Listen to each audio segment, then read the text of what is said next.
আমরা জীবনে অনেক দোয়া করেছি, আমাদের দোয়া কবুল হয়নি। তার মেন রিজনটা কি?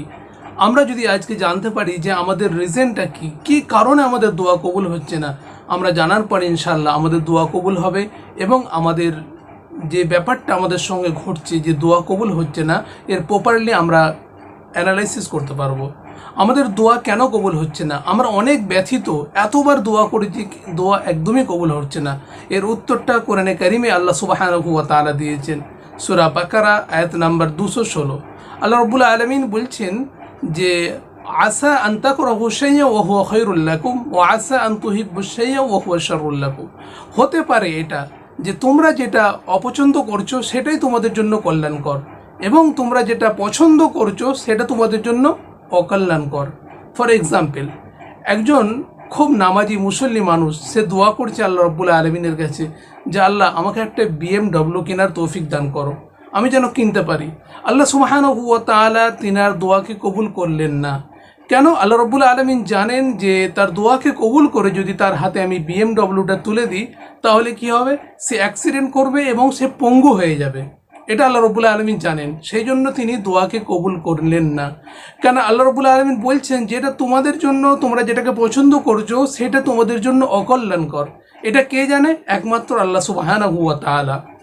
সেই জন্য তিনি দোয়াটাকে কবুল করলেন না। আমরা হতাশ হয়ে যাচ্ছি, কিন্তু আমরা জানি না যে এর দ্বারাই আমাদের একটা বড় বিপদ হতে যাচ্ছিল। আরেকটা এক্সাম্পল দিলে আরও ক্লিয়ার হবে। মনে করুন আপনি একজন বড় মানুষ, বিল গেটসের সঙ্গে আপনি বসবেন একটা কয়েক কোটি ডলারের বিজনেস নিয়ে। কোথায়? লন্ডনে। আপনি বেরিয়েছেন, এয়ারপোর্ট থেকে গাড়ি ধরবেন, কিন্তু এয়ারপোর্টে যাওয়ার আগে দেখলেন যে রাস্তায় এতটাই ট্রাফিক জ্যাম, আপনি আর যেতে পারলেন না। দুর্ভাগ্যজনত কী হলো? রাস্তা জাম হয়ে গেল, ফ্লাইট মিস করলেন, এবং আপনি কপালে হাত দিয়ে খুবই চিন্তিত যে যাহ, আমার জীবনের সবথেকে বড় জিনিসটা সেটাই চলে গেল। অতঃপর যখন আপনি রিটার্ন হচ্ছেন বাড়ির দিকে, আপনার স্মার্টফোনটা খুলে বের করলেন এবং লেটেস্ট খবরটা শুনলেন যে যেটা লন্ডন যাওয়ার কথা ছিল সেটা কি মাঝ আকাশে ক্র্যাশ হয়ে গেছে। যতজন যাত্রী ছিল সকলেই মারা গেছে। আপনি কপালে হাত দিয়ে বললেন আলহামদুলিল্লাহ, আমার জীবনের আজ শ্রেষ্ঠ দিন এটাই।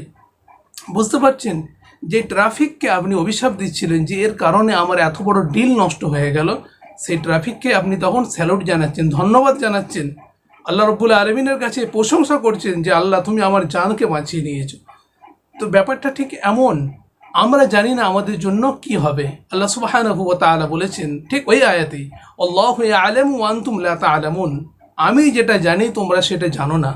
আমি জানি কার জন্য কোনটা সুইটেবল, সেই জন্যই আমি সেই দোয়াটাকে আমরা কবুল করি। কিছু দোয়া রয়েছে আমাদের বিপদ আপদ এলে সেই দোয়ার মাধ্যমে আল্লাহ সুবহানাহু ওয়া তাআলা সরিয়ে দেন, এবং কিছু দোয়া এমন রয়েছে যেগুলো আমরা আখিরাতে পাবো। মানুষ চিন্তিত হয়ে যাবে যে আমরা এত ভালো কাজ করিনি, এই সমস্ত আমলনামায় কি করে অ্যাড হলো। আল্লাহ সুবহানাহু ওয়া তাআলা সেই দোয়ার মাধ্যমে আপনার আমার আমলনামাকে ভরে দেবেন। অর্থাৎ দোয়া কখনোই ব্যর্থ যায় না। আমরা সর্বদাই আল্লাহ সুবহানাহু ওয়া তাআলার থেকে চাইব। আল্লাহ রাব্বুল আলামিন বলেছেন উদউনি আস্তাজিব লাকুম, তোমরা আমার কাছে প্রার্থনা করো, আমি সেটাকে কবুল করব। অর্থাৎ আল্লাহ সুবহানাহু ওয়া তাআলা তিনি কেমনভাবে কবুল করছেন যে তিনি আমাদের জন্য যেটা সুইটেবল সেটা আমাদের জন্য দিচ্ছেন, যেটা আমাদের জন্য সুইটেবল নয়, আমাদের জন্য বিপদ, সেটাকে আল্লাহ সুবহানাহু ওয়া তাআলা কবুল করছেন না। ভালো থাকবেন, ইনশাআল্লাহ পরবর্তী আপডেটে আবার দেখা হবে।